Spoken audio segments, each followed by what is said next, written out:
right, I want to welcome everyone to another episode of the MCOE Best Practices E-Show. I'm Lane Houk, your host, and today I want to welcome Kevin Lee to the show. Kevin introduces his story on his website like this, so I thought I'd just read it for all of you.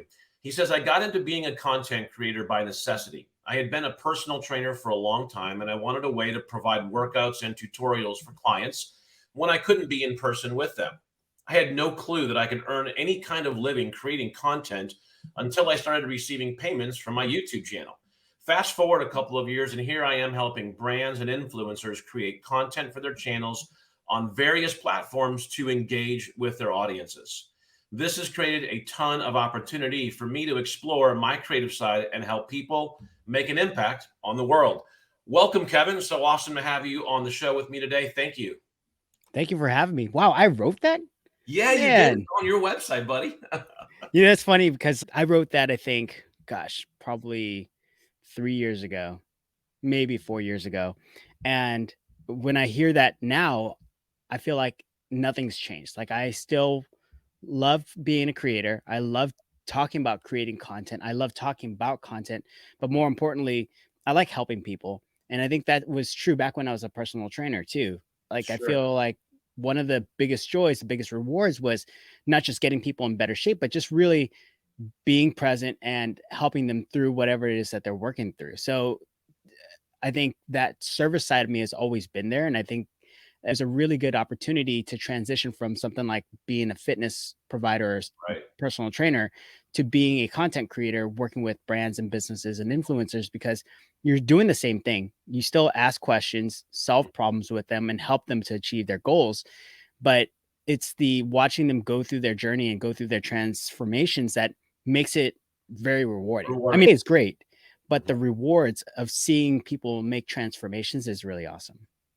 So let's unpack this a little bit. Our audience is mainly digital marketing agencies, marketers. Tell them what you do. There's a lot of us who would consider ourselves a content creator. I'm a content creator. I write content and produce content myself. This show would be maybe an example of that, but I'm not on the same side of being a content creator that you are. So let's unpack it a little bit. Give our audience a little insight into Kevin Lee and what you do as a content creator to help a brand. Yeah. I was thinking about this earlier today, and the question came up of what makes somebody an expert in something. And the Get a best way for me to, 10,000 hour rule. We know that, right? yeah, but the way that I came up with my answer for this was what makes somebody an expert oftentimes is they've spent more money than you on something to solve a problem. Right. They've spent more time on trying to solve that problem. They've made way more mistakes solving that problem. And they're probably at least 1 or 2 steps ahead of you in solving a problem, achieving a goal, or overcoming obstacles. And And knowing what so, things to avoid at this point. exactly. And whether they've ultimately solved that problem or not, they're much, much closer to it, solving that problem than you are. And I think that's been the case when I talk about being a content creator, working with brands and businesses. I'm still a business. I'm still an entrepreneur. I'm still running a business, and I'm still solving problems for myself and for others.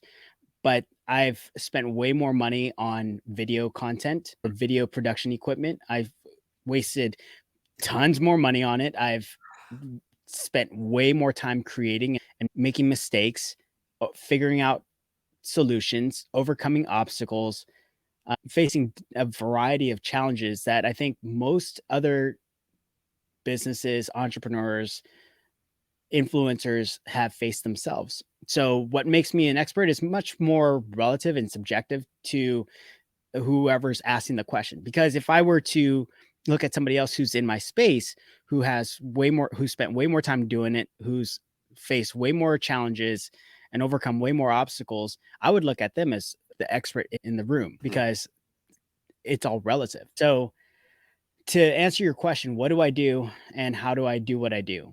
I ask questions and I look for ways to solve problems using video photography, graphics, copy, anything that's on the creative side to help solve those problems.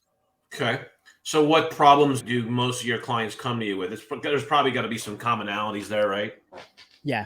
The first problem that most businesses or people come to me with is They have an idea, they want to promote their product, their service, their brand, their business, whatever that is, but they don't either have the equipment, they don't have the resources, they don't have the creativity, and they don't have the time or the manpower to do all these things. And where I come in is I provide basically all of those things.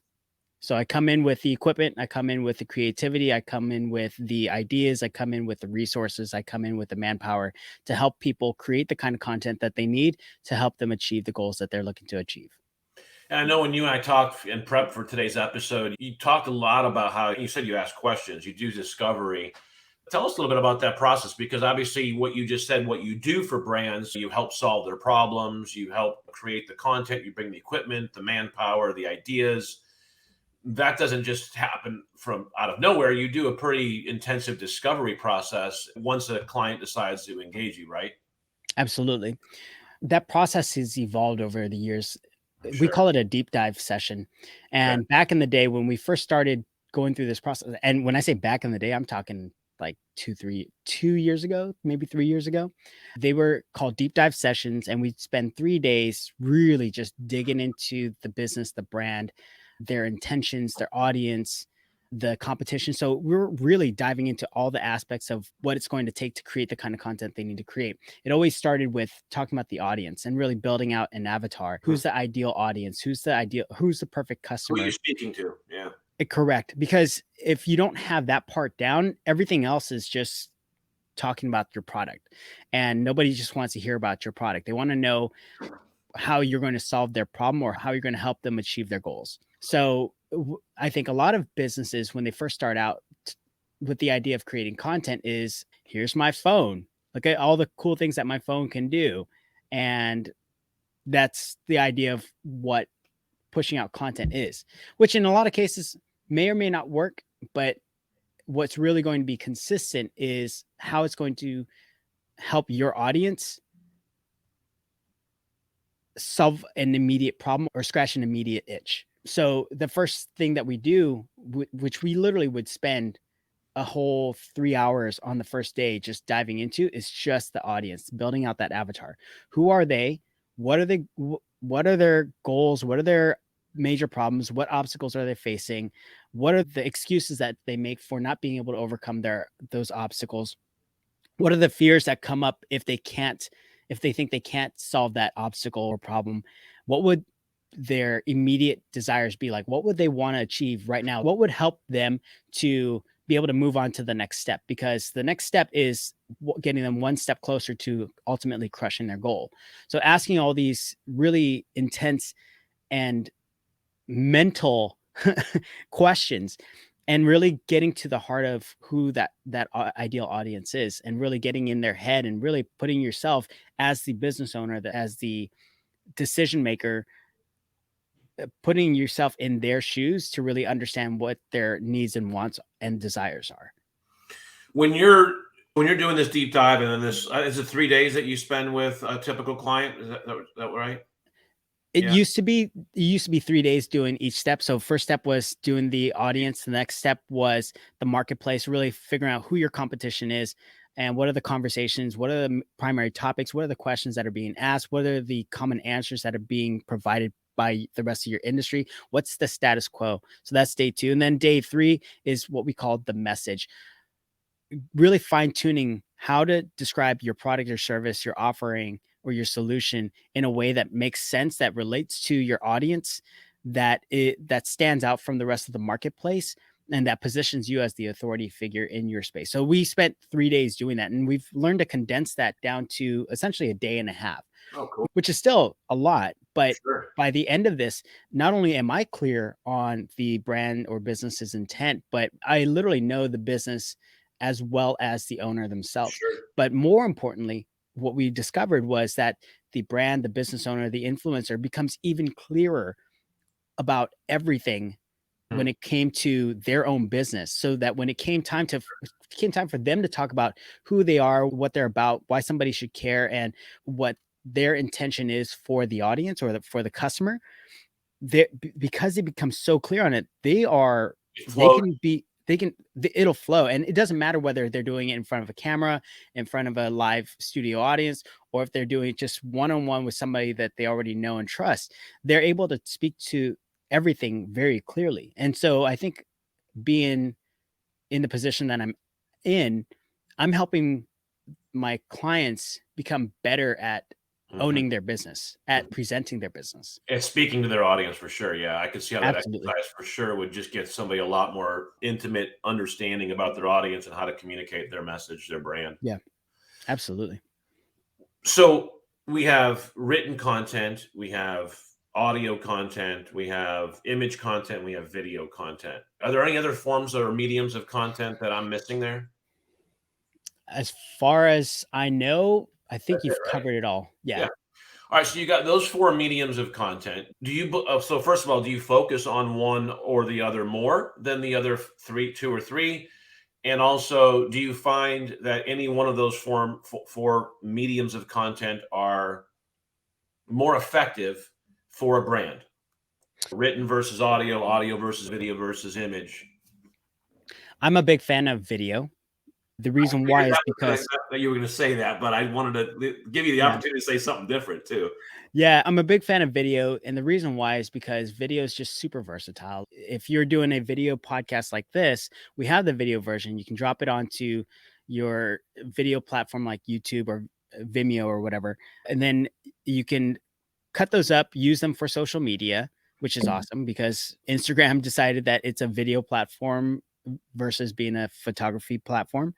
TikTok is huge for video, and of course, Facebook and LinkedIn and Twitter leverage video for their content. So why not have video? If you had only audio, if you did an audio only podcast, while that's great for audio podcasts, you're now alienating yourself from the rest of the world that leverages video on Yeah, their you're losing platforms. that element of the face to face that you get with video for sure.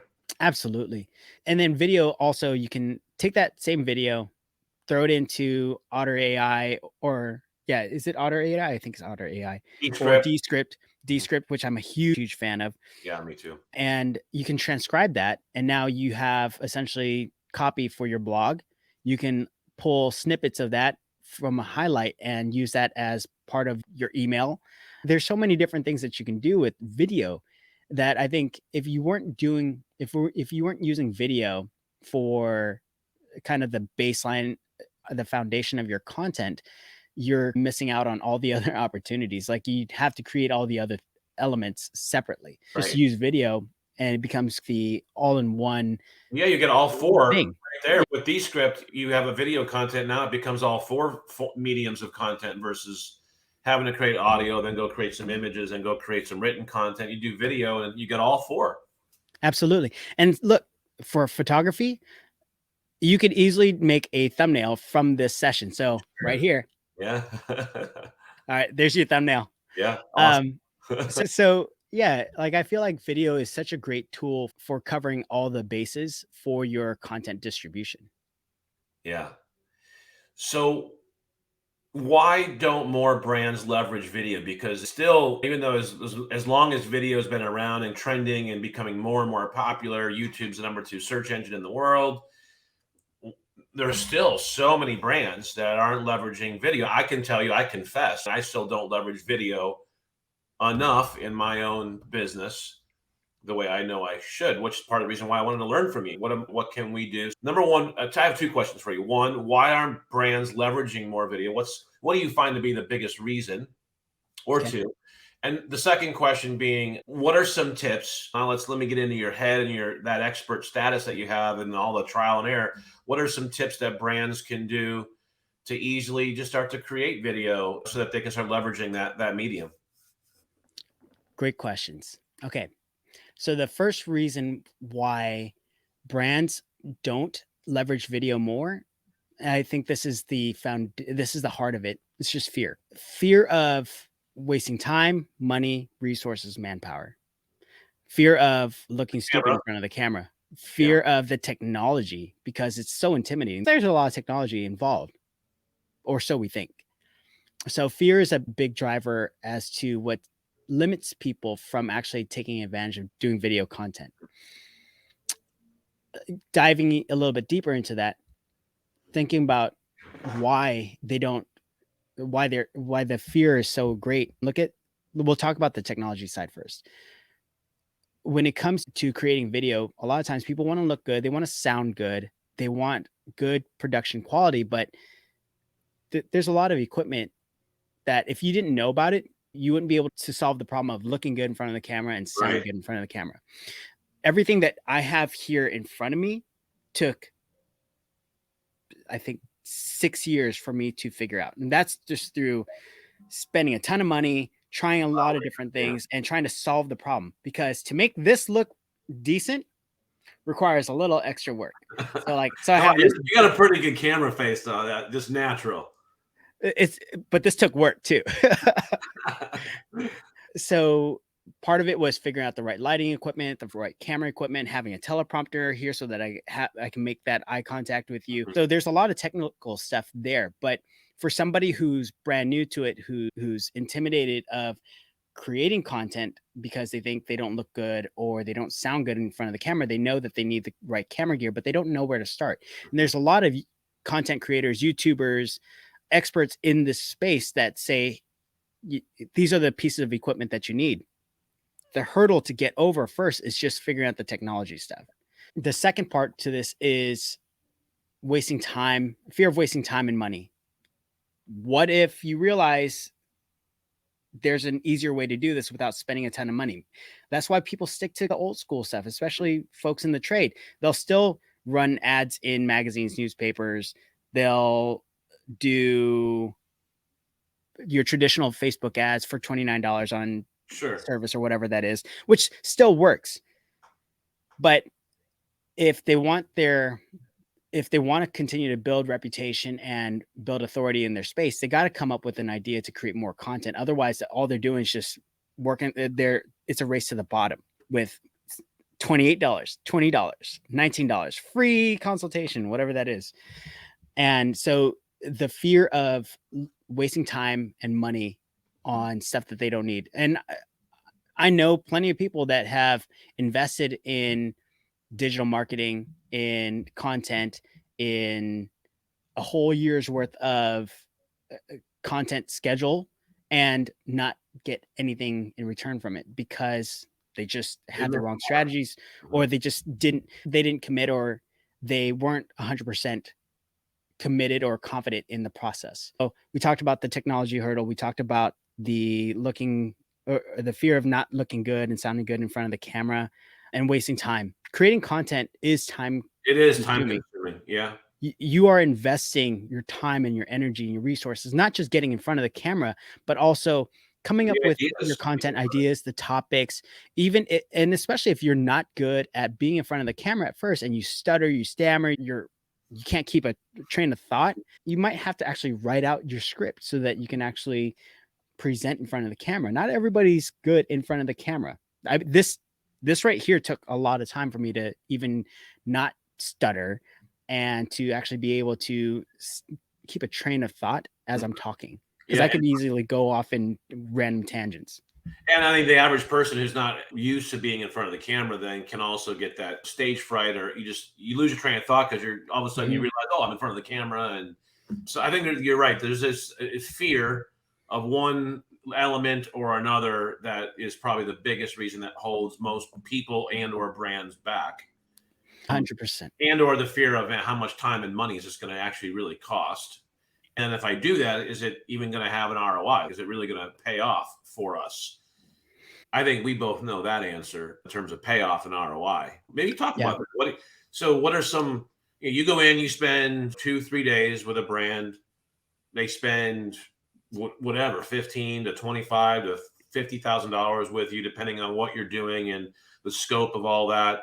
And so I could see how a lot of people would be like, man, $20,000 to have somebody come in for 3 days and help us create content. Are you crazy? Yeah. But they probably don't even understand how much that's going to leverage them and give them content, not just for a couple of days, but for a long time. So maybe talk about that fear of, am I going to get an ROI on this investment? And what are some of the results that you see your brands, your clients get after they've made that investment? When I first started doing this with brands, I started in the trades, and it started with HVAC, plumbing, construction, roofing and stuff. And I didn't know anything about any of those. So it really required me to ask a lot of questions and really understand the what, the why, the how much, the what's it going to take, and what's in it for me, and why should I trust you, and have these business owners answer these questions. And fortunately, I worked with some really passionate tradesmen and business owners who didn't just do this on a daily basis, they lived this. And so I felt You like say they live this. What do you mean? they lived it, meaning like it was, they lived, ate, and breathed the trades. They, when it came to HVAC, that was all they would Right. talk about. That's all they could think about. And that helped me to really understand that creating the content for them also meant that I had to capture the essence of who they are Mhm. and be able to instill that into these productions. But it also meant that I had to understand the ins and outs of that business to be able to capture the visuals and be able to tell the stories and be able to explain these concepts to their audience, because your average homeowner knows little to nothing about HVAC other than the fact that their thermostat turns everything on and off, Right. makes No, things hotter, makes things colder.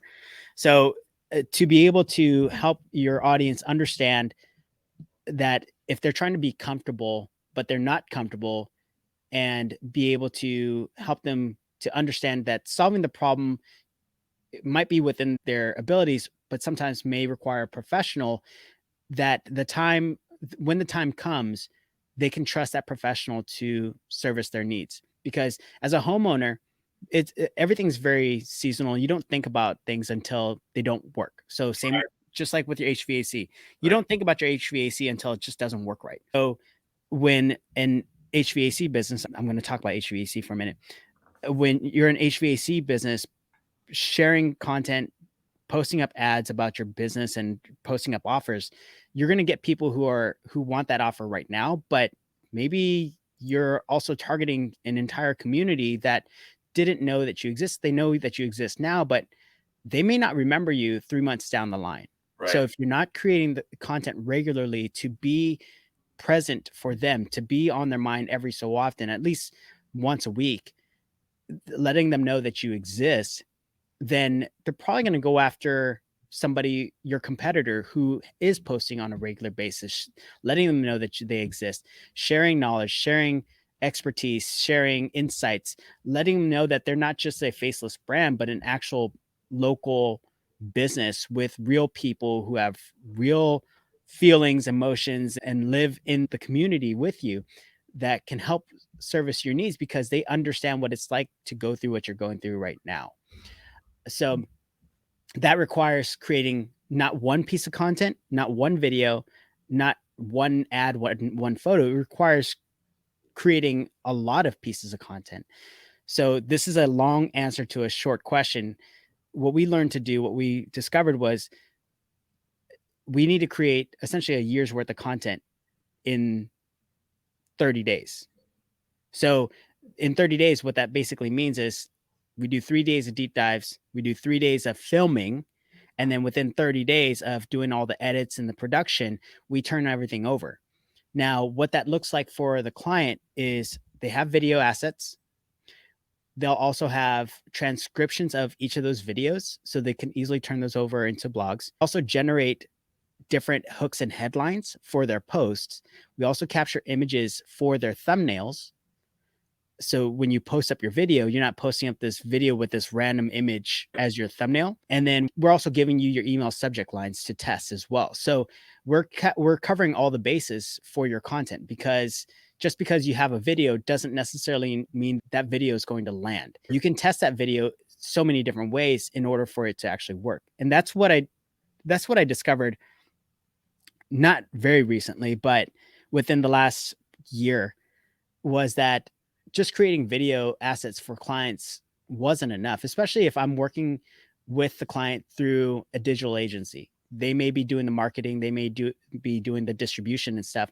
And so what I learned by working with digital agencies was if I gave them say 150 videos and said, here you go. Even if I organized it really well, they wouldn't know what they were dealing with. Because how often do you work with a video production company that does 100 to 200 videos Yeah, and then one or two. sends it to you? Yeah. That's just chaos. And I learned that really early on with working with a couple of digital agencies.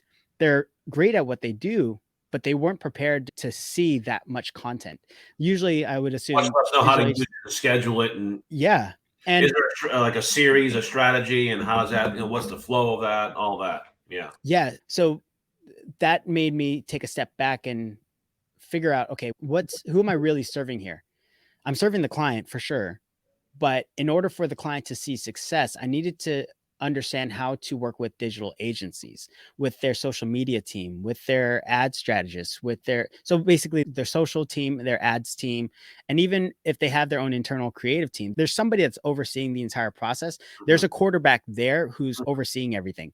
So it's my job to make their job even easier so that they know what to do with all the content. Because if I just gave them videos, they'd be like, okay, so I have to have somebody look through all these videos to figure out what's what and figure out where to place them and when to place them. Or I could say, hey, this stack of content belongs here at the top of the funnel. This stack of content belongs here at the middle of the funnel. This stack of content goes here at the bottom of the funnel.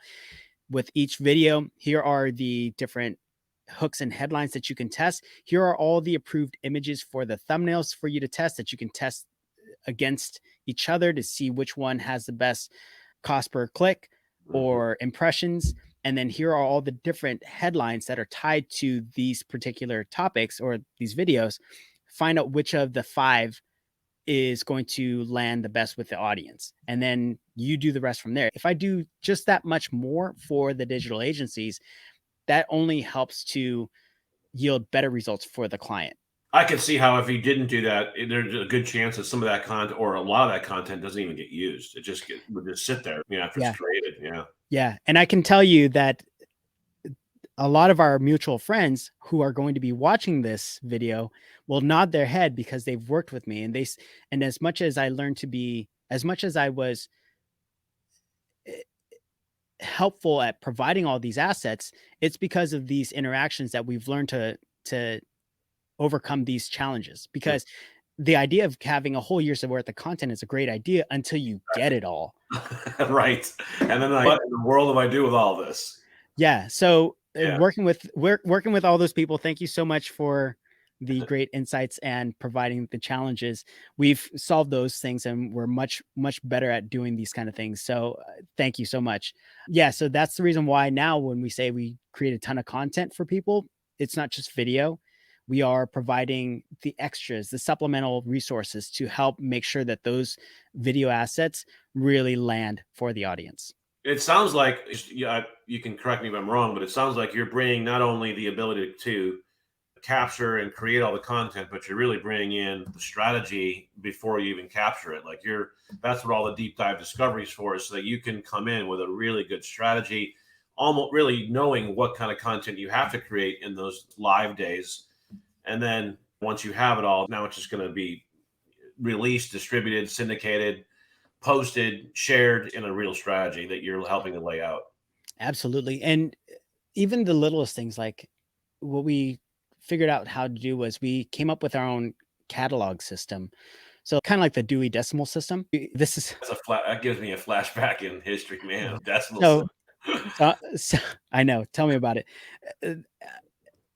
Leveraging the Dewey Decimal System for our content catalog made it very easy for us internally to know if, say, I shot something and then I sent it off to my editors or copywriters to work with. If I said 1.01 is what I need you to work on, they would say, okay, cool. So the first number is a certain stack number. Okay. We have 5 stacks. We have 6. The first stack is awareness content. Second stack is social content. Third stack is authority content. Fourth stack is ad content. Fifth stack is your service content, which is mostly your FAQs. And sixth stack is your video business card and the momentum machine video, which I can talk about later. But those first numbers represent the different stacks that we're working on. The second set of numbers has to do with what iteration of that stack we're doing. So I might create 15 videos in the awareness level. So 01.14 is the 14th video in the awareness stack. Yep.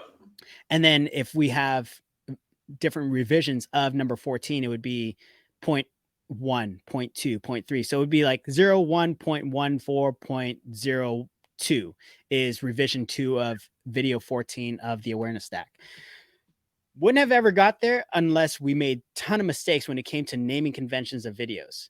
Because I will tell you that anytime I was communicating between myself and the client or myself and the editors, we would be saying something like the one video talking about keeping your drains clean that we recorded on Tuesday at 3:25 p.m. Yeah. And then I would just be like, okay. I would have to rely on my amazing memory to go back and find that exact and video in the exact order. The thumbnail for that video cued you in. And yeah. I realized that I created way more problems for myself, way more challenges for myself, being able to produce as much content as I produced. And what that helped me to do was get way more organized. So I've always thought that I was a relatively organized person. If you look in my office, there is a place for everything. There's a compartment for everything. When it came to my notes, talk about notes. When I go to church, I whip out my phone, my Bible app, and I'm in it. I'm taking notes and I'm doing references. My notes look amazing. When it came to creating content, it was just chaos.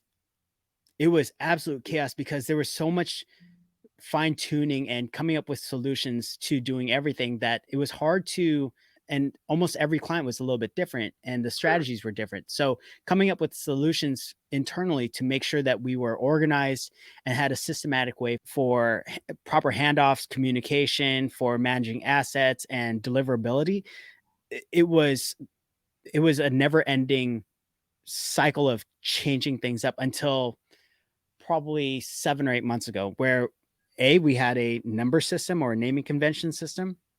We had a central document for how we store everything, all the information, all the notes, how we're tracking everything, which we do in Notion. If you haven't used Notion, it's an amazing note-taking documentation all-in-one app, and it's completely free. You have to use it. I have the alpha version of it, which has AI in it. Oh, nice.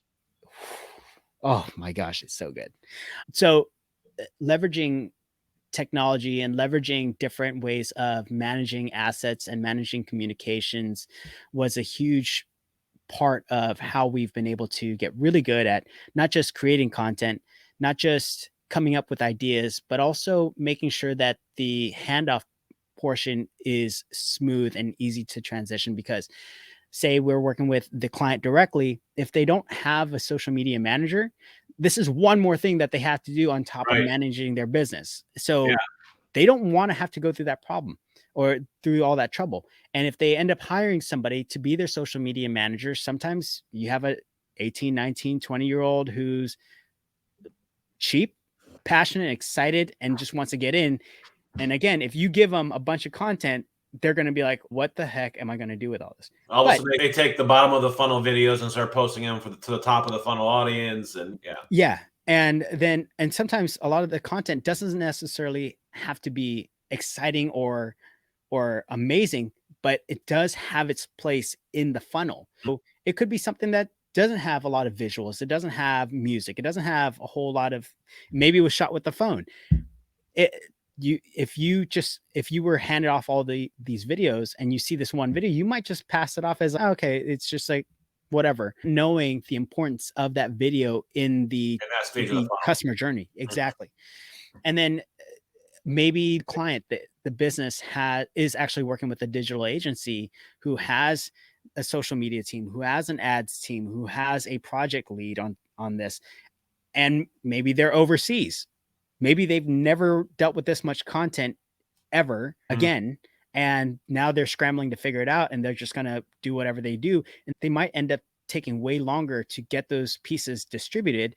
And then there goes your campaign, because a lot of the HVAC or trade businesses that we work with, they are very seasonal. So you're not going to want to post summer content during the winter and winter content during the summer. And then there's the other category of digital agency who they're running the business, and they're also managing the actual integration, not just the strategy, but the actual integration of stuff. So now you give them all this content, and maybe you have some kind of way of organizing everything and kind of explaining it all. But then now for me, as the content quarterback on this end of things, now I have to spend way more time to explain everything to them. So now I'm just wasting time, when if I had a clear way of explaining the process and showing the roadmap and saying, this is how all these pieces play into it, it saves us the time and makes sure that being able to communicate it. And if I have to get on the phone with somebody and explain where these pieces go in the strategy or in the customer journey, it's a lot easier because it's already been mapped out. It's already been shown on an infographic enough, and I could walk through that process and clearly explain it. And it's still unique to that particular brand and to that digital agency's method of integration. Awesome. Our audience is largely going to be digital agencies, marketers, marketing agencies, web companies. Let's speak to them for a second here. All of one that's listening is going to listen. If you're not already doing a podcast or creating content like this, I'll say you need to start doing that. But for those who are maybe just thinking about this in 2023, have had it on their mind to start doing something to create more content, what are some best practices? And let's talk about video, because we both agree that video is really effective at helping you as a brand really communicate your message and engage with your audience. So what are some best practices that the agencies themselves can implement for themselves to help them level up their content creation this year for their own agency? If they're not going to hire you, like I said, not everyone's going to hire Kevin Lee to come in and do all that. But what are some simple things that agencies can do, short of hiring an expert like you, to help them come in and just quarterback the whole content creation process? If I'm going to do it on my own, what do I need to? How do I start? What do I get focused on first? Okay, I'm going to say follow Lane. Here's why. And I'm not kissing your butt. I'm pointing out something that you do really well. You post so often. Like, we're friends on Facebook, but I had seen your stuff because it's one of those, I don't know how it just came up, but you posted so often. And I think it was because we're in the 7-figure agency group. And so your posts came up and I was like, hey, this guy. And also we had mutual friends. And so added you, and I saw all your posts, and you posted about your daily life, the things that you're into, your family, your vehicles, your favorite things to do. So I was like, I really like this guy. I really appreciate the stuff that he posts on a regular basis. And he's not just pushing his stuff on a regular basis. He's not pushing his business. He's not pushing his agenda. He's just sharing. And I think if you're a digital agency in 2023, or if you're the owner operator of the digital agency in 2023, or if you're an employee of a digital agency in 2023, you should be posting on all your channels on a regular basis. Even if it meant just getting in front of the camera, taking a selfie, and then putting up some kind of inspirational quote that you saw from Albert Einstein or something. The whole point is you need to create content as often as possible. It doesn't have to be well thought out. It just has to be personable. Make it about your daily life. I think so. I got a 3D printer a couple of weeks ago. Oh, really? Cool. And I started just posting on my reels on my feed of my 3D printer printing out its very first test print. And then people started hitting me up left and right.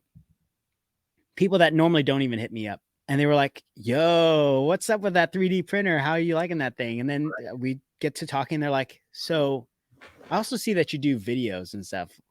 And Just that opens the makes you, conversation, right? yeah, absolutely. And so if you think that you have to create content about your business all the time, you're wrong. You have to create content to let people know that you exist Mhm. and to create some kind of common ground, because you're not going to always get along with everybody and you're not for everybody, but there are things that you do that you're into that vibe with other people. I was just So, gonna say be authentic. yeah, What I love about Kevin Lee is that you are Kevin Lee. There's no one else like you've got unique interests, you've got unique talents and skills, you've got unique opinions and viewpoints, and we're getting a little maybe esoteric and maybe even quasi political here with what I'm going to say is, but it's like everyone, there's so much pressure now for everyone to conform and be the same, and that's boring. But what makes everything in social so exciting is being able to see and experience and relate to other people who are different. absolutely. I think you just made me think about my parents. My mom and stepdad owned a factory. They owned, I call it a sweatshop, but it was a clothing manufacturing shop. And I used to work, talk about child labor. I think I started working there when I was like 8 till I was 20, 21 or so. But my mom always wanted me to be a doctor or a lawyer. And I was like, I don't want to be a doctor or a lawyer. And when I said that I was going to college for a computer science degree, my mom was like, yes. Because I had been building computers and building websites since I was 16. This was before Google even existed. This was during the AOL days. And my mom was like, oh, sweet. He's going to be a computer guy. And a year into college, taking the majors, I realized this is boring. I fell asleep in every single class. I hated it. But I really loved fitness because I was a football player. I did wrestling, I did track, and I loved sports. I loved weightlifting. So I ended up working at 24-hour fitness as a front desk guy, which eventually put me in as a trainer. So I decided to be a trainer, and I was a trainer for 20. I still have, actually, as a matter of fact, I still have 2 clients that I work with, and they've been with me since 2004. So we're going on 20 years. I Years. train with them remotely now, but I've been a trainer since 2000, essentially. When I said that I didn't want to be a doctor or a lawyer or anything like that, my mom held it over my head. She's like, how are you going to make money? And I said, I'm going to be a trainer. I'm doing good being a trainer. I was making 6 figures as a trainer. She was like, she would still talk about how my sister was a pharmacist, or how a family friend became a doctor, or how a family friend became a lawyer. And I was like, Mom, I wear t-shirt, shorts, tennis shoes. I have no stress. I make good money. I have a house. Like, I'm good. And my mom would be like, your sister be doctor now. I'm like, Great. okay, that's cool. And, and when I decided to leave the fitness industry, my mom was like scared. She was like, should I move in with you? I was like, no, I'm good. I'm good. And she said, what are you going to do? And I said, I want to be a YouTuber. I want to be a content creator. And she's like, first of all, she didn't know what that meant. And then secondly, she thought I was going to go become homeless. Losing it. Yeah. Yeah. And I said, no, it'll be fine. And then when my career started really taking off as a content creator, she started telling people about what I did. And so that was a huge thing for me, to be able to say, I don't have to do what anybody else does. I don't have to be what anybody else wants to be. I Amen to can that. be I The epiphany that I had one day was I was in a video mastermind group, and we were doing this intensive, and it was only like 3 or 4 of us together. And we were on a break, and we were walking down the way, and we were just talking about video stuff, and then I had this random epiphany. I was like, I'm Kevin Lee. That's You- why you should work with me. And the guys that were around me were like, yeah. you should run with that. Like, that's, you really should. And ever since then, I was That's like, their, yeah, and that is your website. I'm kevinlee.com, right? yeah. And Yeah. even race Spartans, and my team had these jerseys made. And so you can have your last name or whatever you want Uh-huh. on your, on the back of your jersey with your And number. I'm Kevin Lee. Literally, mine says, I'm Kevin Lee.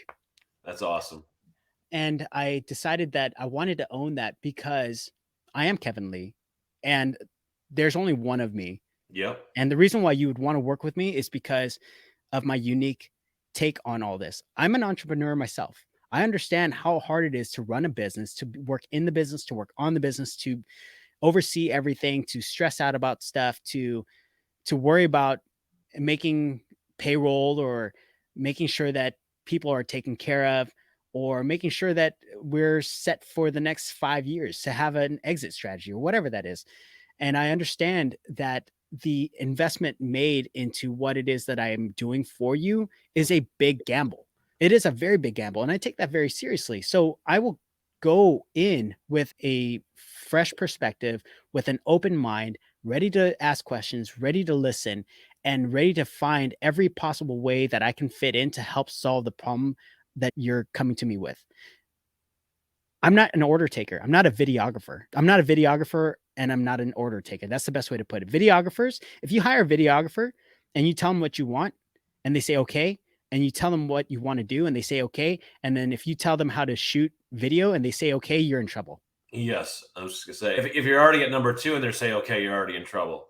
They're not. It means they're not bringing any Absolutely. strategy or their experience to bear for you, which is why you would want an expert videographer if you're going to call them that.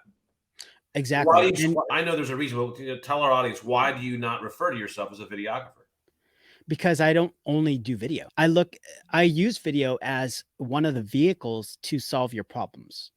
But I'm really there to look at where the problems stem You're a from. brand And strategist. absolutely. Yeah. And I like being a brand strategist. I like being a content quarterback. A content quarterback basically says, here are all the pieces. This piece needs to go here for this objective. This piece needs to go here for this objective.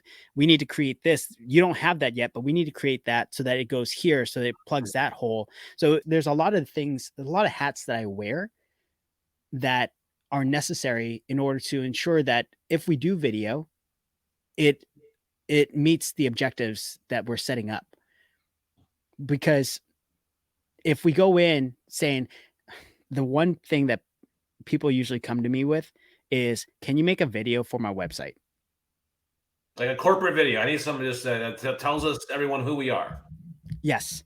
And the I've tripped people up a couple times asking this question.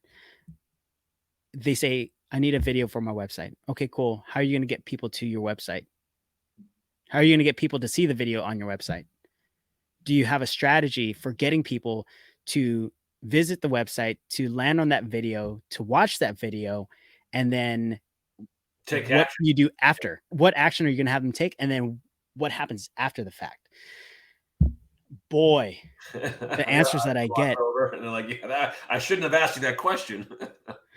And I've actually lost opportunities by asking that question, because it just goes to show that they weren't quite thinking beyond that. They just thought, I don't know, I Yeah. really want to have a good video on my website. I saw a video that somebody else did and I thought it was epic. They had a drone, they had motion effects, and they had music, and I would like that vibe. I just want to show how much of a badass I am. Somebody actually said that, and I said, "Oh my gosh." And I had the spark of inspiration. I was like, if we threw on some aviator sunglasses on you and had you walking towards the camera in slow mo, and then put the original Top Gun soundtrack over it, It's over. done, Yeah. done. And that's cool and all, but if we get nobody to your video, what's the point of having that video? What's the point of us doing all this work, having these conversations, you spending this kind of money and getting little to no result on that? And there are a lot of factors that play into it, but I know at the end of the day, I'm going to take responsibility for some of that, because I didn't do my due diligence. I didn't ask you the questions. I didn't make you think about what goes beyond Yeah. this one video. And is this video right now, or is there something that we should show the audience first before we show them this video? Correct. Yeah. So I launched a website called theperfectvideo.com. I didn't realize that URL would be available. It was just a shot in the dark, and somehow that URL was available, and it's worth $1,300. But I And bought by the it way, for, guys, it's in our ticker here. So if you're watching, it's in the ticker. There it is right there. Meettheperfectvideo.com/today. yeah. And that, so if you wanted to also invest in anything, just buy a bunch of domains and just make sure that they're worth capturing and buy them. Like, that domain was only, I think, $12 or something like that, but it's worth $1,300. I have no clue how I came across it, but I got it. And so we got it. But the whole point is, the perfect video. It's It's a great idea and it's a great concept. What is the perfect video? In order for you to have a perfect video, it has to address the right audience. It has to show your intent.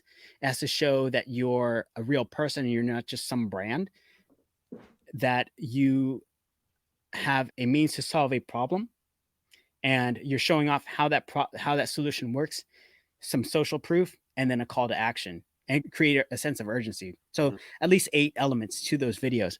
But that perfect video still requires a little bit of strategy. You have to have a means to get people there. If it's a social piece, that's a 15-second, 30-second piece that addresses the audience, creates awareness around a problem, and then shares your solution as a intriguing and compelling solution without giving away the goat. Was it Make, giving away the ghost? to make them click and go. Exactly. So Mhm. there's that. And then having something on the back end. So say frequently asked questions. Maybe it's a mission statement. Maybe it's a whole sequence. Maybe this would be something we call the authority amplifier. Now that you saw this video, maybe you clicked through, maybe you downloaded the lead magnet that we're offering you. Maybe you bought the low ticket offer and we need to give you reason to really buy into our brand and our product. Here's some information that you need to see. So the perfect video isn't just one video, it's a whole strategy behind it Series here. that brings in a bunch of different little elements. So it's pretty awesome as a concept, because I think most people think when they see the perfect video, they think it's just one thing. But when they get to sit down and look at the entire package, the entire product, it's not just one video, it's a whole strategy.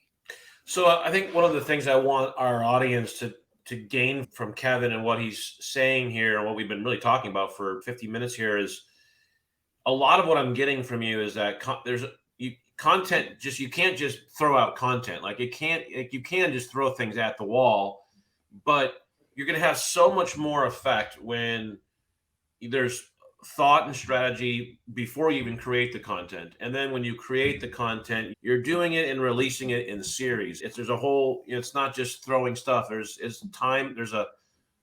a strategy for each piece of content, and the timing of it when it's released is really important in the overall game of success if you're going to put the effort and time and investment into creating that content. Otherwise, I believe this to be true, that you just create a bunch of content and just throw it out, like your example, the social media manager just comes in and says, "Oh my gosh, here's 100 videos." They just start randomly throwing videos up. The success is a lot lower versus when you are really communicating and bringing your audience to, I don't want to say a series, but that's not the right word, but maybe you're telling them a story and bringing them along in that story. Is that kind of accurate? I don't know if I described that right. Absolutely. People buy from people that they know and trust. Yeah. In sales, we used to say it takes about 7 or 8 yeses for them to give you their credit card. Online, we're talking 25 to 35 touch points. They have to have seen you, heard you, seen your stuff several times in order for them to really pull out their credit card, especially if it's on a big ticket offer. Maybe you get them in on a very low ticket offer, a lead magnet or something free, a freemium thing, and they opt in, they give you their email and their first name or something like that. And then now you have, what do you usually do? You have a drip sequence of emails that keeps reminding them, hey, I'm here. Hey, here's some value. Here's some value. Here's some value. Gary Vaynerchuk, jab hook. You jab them a couple times and then you crush them with that right hook, which is usually some kind of value offer. And so it's all about being omnipresent Yes. pretty much all the time. All time. And all the time. And Mhm. it's, again, you don't have to be constantly selling to your audience, because if Yeah. you sell to your audience too often, they're going to get turned Turn off it and then they're off. going to, yeah. And then if you only just give them information all the time, they just get used to it. And then when you actually try to sell them something, they're like, whoa, I didn't realize you were here to sell me something. Why are you selling me something all of a sudden? There's a fine balance in making sure that not only are you getting people to know and trust you, but you also have to provide some kind of something for them to buy Value. and solve that, something of value that's going to help solve their problem.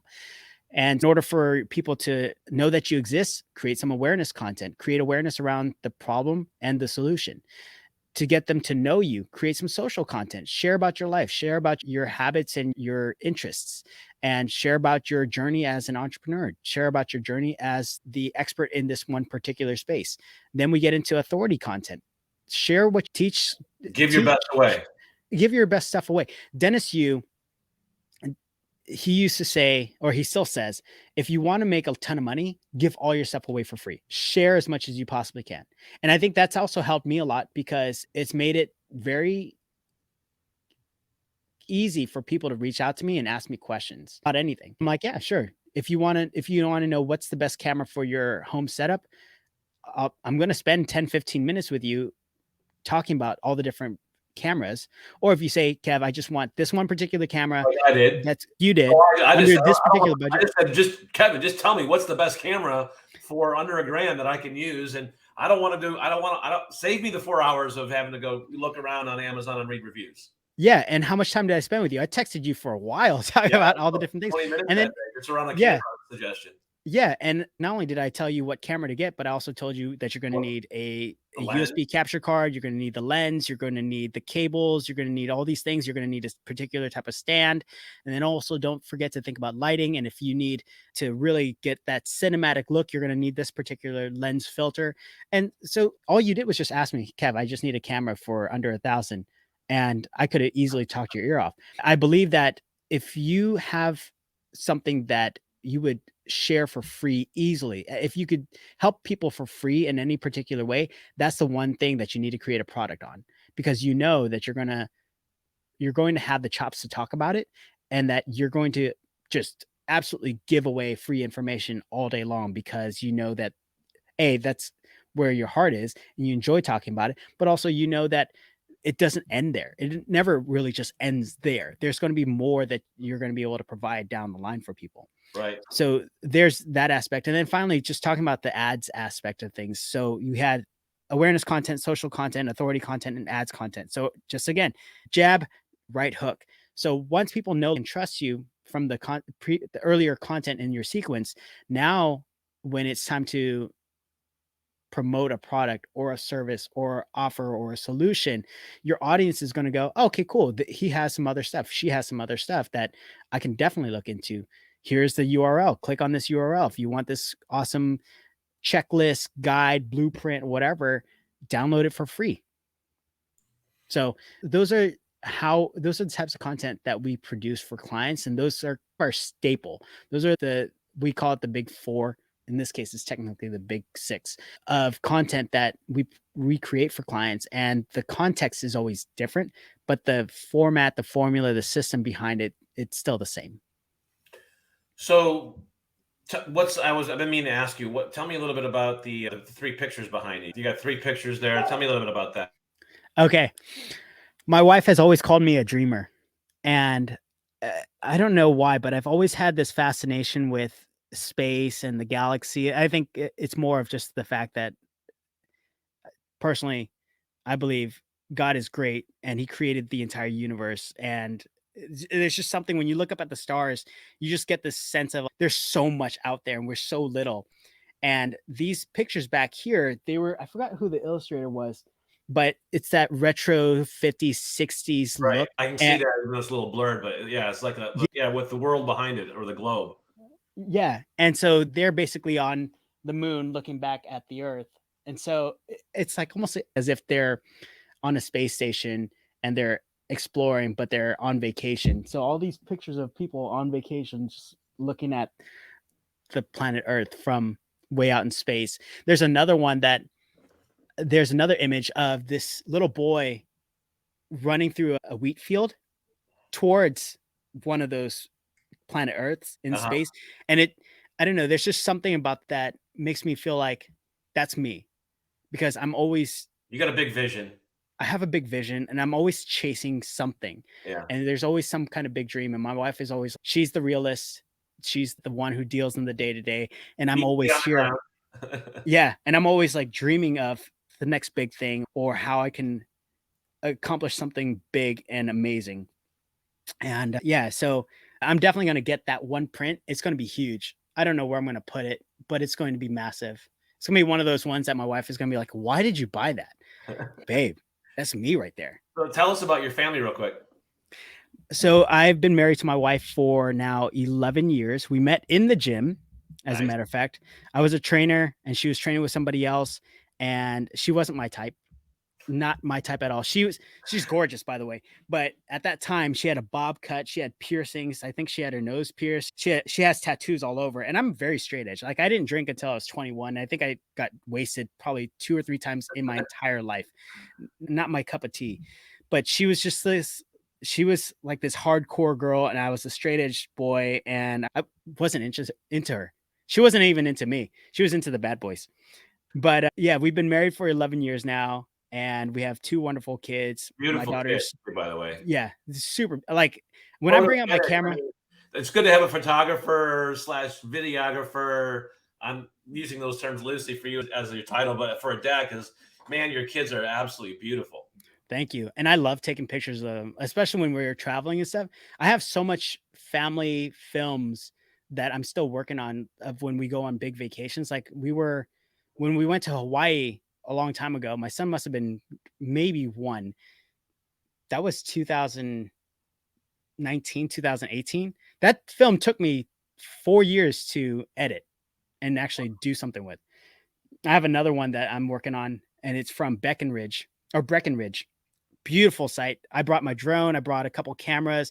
We did our big family reunion portrait that I Yeah, did out there in the mountains. But that film is going to be something really awesome because it really means a lot to me, and to be able to share that story and to be able to talk through all those things. Because usually when I do family films, it's just a lot of slow mo, really good images, throw some music over it, and it's good to go. Yeah. done. But this time I actually decided to add my monologue over it and actually share Cool. just even more deeper insights into that kind of stuff. So my family is really important to me. And my wife is amazing because she decided that she wanted to focus on the family, just be home. She's a graphic designer and she's Oh, amazing cool. at it. And she actually runs the business. So like I will bring home the checks. She will make sure that everything gets taken care of. And then as a matter of fact, I'm on her payroll. I'm on so the funny part is she'll be like, "Hey babe, you got a raise. You did really good. You got a raise this month." And I'm like, "Oh, sweet. Where's the check?" And she's, "Don't worry about it. Yeah, it's in the account. Already Don't worry. Yeah, it's yeah." It's so we have a really awesome that's cool. working You guys get to relationship. work together. Yeah. As a matter of fact, Does she go she's on the road with you, like when you guys go to do a shoot or you go to with a client, or is it just you usually? it's just me. Okay. And that's perfectly fine because I like traveling. I like being on the road. I like going on those work adventures, not because I get to rub elbows with famous people or anything. It's just that it allows for me to be in my head and really take those dreamer ideas and put them on paper. So when I'm on those 3-hour flights to California, to New Sure. York, to Florida, whatever, I'm I'm sitting there with my notepad, writing everything down, jotting down ideas and mapping things out. I could not do that if my family was with Sure. me on the plane. Yeah, Like yeah. my little That boy makes would total probably sense. be asking for snacks, and my daughter would be like, "I need to go to the bathroom," and that just would not that would No not work work. being done on that flight. Yeah. No, but sometimes what I do, and this is for those of you who are business owners who want to have that work life integration, that work life balance, and you want to take your families with you, plan trips where you can break away for a couple hours and meet with potential clients. Do business while you're with on vacation. And here's why: because you're going to need an hour or two to get away. But if you were able to find an opportunity to meet with existing clients or potential clients where you could basically offset your vacation by getting paid to do the work that you're going to do, then it's a win-win for everybody. Yeah. You got a Everybody, paid work vacation or paid vacation with a little work. yeah, I can't tell you how many times where I set up vacations where part of that vacation, we might be on a 4-day vacation, but one of those days, all I needed was my camera, my microphone, and my laptop, and I could just go off to meet up with a client and say, "Hey, let's film a couple of videos. Let's do a couple commercials. I have about 4 hours to crush with you. We can get about 8 pieces of content, 9 pieces of content done. Let's get it done, and it'll cost you this much." And usually it's on a discount because it'll be the same cost of the vacation. So if the vacation was like a $4,000 vacation, then it would just be 4K. So the whole entire trip would be free, and I get to see a client, take care of the client, and then my family gets Yeah, to that's go off awesome. and do the things that they get to do. As a matter of fact, we did that in SoCal once, where I was finishing up on a studio build for somebody, but my family came out with me, and they got to stay at a really nice beachfront hotel in Huntington Beach, got to have the entire day to play and do all the things that they wanted to do. And then the other 3 days I was with them. So one day I just disappeared to do work. 3 other days we just had a great vacation and it was completely paid for. That's great. That's awesome. That's a great idea. That's a great way to parlay content creation into your clients and have paid vacations. Absolutely. Yeah. It gives me an opportunity to still be creative, flex my muscles, and then have time with my family. Well, that's a really good for any agency listening right now is go visit your clients and then use it as a little bit of work vacation. Take the family along, get it paid through it being for your business and for a client. Mhm. But take one day to meet with the client and then take 2 or 3 days to have some fun with the family. And I think that's a really good strategy. I like that. And even for my kids, I know that they're still really young, but they see everything that I do because I'm at home. But they also see when I'm packing up equipment, prepping for production, or doing whatever it is that I'm doing. And I believe that if I'm going to pave the way for them in any way that's going to be of value to them, is showing them that uh, hard work is can also be fun and it's a part of who they are. Like that was how it was with my mom and my stepdad. They worked nonstop running their factory. And I feel like I learned a lot from that. Mhm. And that instilled a lot of values into me because the way that I work is exactly the way that they work, just nonstop. But I do have boundaries and I do want to spend time with my family. But I also want it so that when my kids grow up, that they carry on these same traditions, they carry on these same principles that they don't have to be a doctor. They don't have to be a lawyer. They could do You don't have what to they want. go to the office every day and then come home and just do that every single day for the rest of your life. Yeah. It, a little added insight. I went to college for 12 years. I'm not kidding. 12 years of college to realize college wasn't for me. I never got my associates, I never got my bachelor's, I never got any of that stuff. I was in and out of college for 12 years. But I have no I have no Clearly, you student learned. debt. I learned something, which is college was not for me. Yeah. Well, you But learn to just chase be you. I'm Kevin Lee. That's what I mean. I think that's if you learn if it takes you 12 years to learn that, then so be it. But that's the best lesson that everyone can learn is to be your authentic self. absolutely, and I believe that's the case for my kids is I want them to walk away saying they don't have to be Kevin Lee. They can be Miles Jeremiah Lee. Lucy can be Lucy Lee. And they can do whatever they want to do as long as their heart's in it, as long as they understand that it's going to take a lot of work and that it's a never ending grind. And to be successful requires making a lot of mistakes, learning from those mistakes, and overcoming the next challenge based on the lessons that they've learned. And that's going to be something that I have to remind myself that raising up kids, I don't have to raise them up the way that I was raised, but I also have to let them make mistakes, let them run into problems, let them face their fears and overcome the challenges the way that they want to their challenges. I can't do it for them. 100%. Yeah. If you try to do it for them, you're actually hurting them anyway. So I think that's probably a really good way to segue and wrap here is, what you've created an amazing business for yourself and your family. You get to work with your wife. You get to go meet really cool people and film them and help build their brands. By all measures, you're successful. What's the one lesson that you can leave our audience with that's just helped you, Kevin Lee, be successful? What's unique to you, and what's that? If you go, hey, if I were to distill it all down, this is probably my biggest thing that's helped me get to where I'm at today. The saying, if you love what you do, you never work a day in your life. I hate that. I think that's stupid. I think that's an absolute lie. If you truly love what you do, you're going to work hard at it. All You're right. going to work extra hard at it. You're going to work at it harder than the next person. You're going to make sacrifices that you're going to question sometimes. Sometimes you're going to make decisions Hmm. that that You would never are make it if you weren't passionate about it. Yeah. But you're also going to make decisions that are absolutely in line with your values and your beliefs, tied to your passions with what you do, that you wouldn't have to think twice about. Making certain investments, you wouldn't think twice about it. Spending that extra $1,000, $10,000, $100,000, you wouldn't think twice about it. It would hurt. You wouldn't think twice about it because you believe in it so much that you're going to make those kind of decisions. So if you love what you do, you're going to work like a machine, and you should never have any doubts about it. You should never have any regrets about it. You just No need go to in apologize for that. unapologetically you. Yep. Awesome. Really awesome spending time with you today. I really appreciate your time, your insights, your experience. I'm hoping that everyone that is in our audience will take the time to watch this and just learn from you. I'm looking forward to learning more from you as you continue to share with your audience, what you learn and best practices. Thank you for helping me with as I try to keep upping my game with video and content creation. So thank you. I really appreciate it, Kevin. It's been awesome interviewing you today, and I wish you nothing but the best for 2023 and your family. Thank you very much. I really appreciate being on your podcast. Yeah, man. Awesome. Thanks a bunch.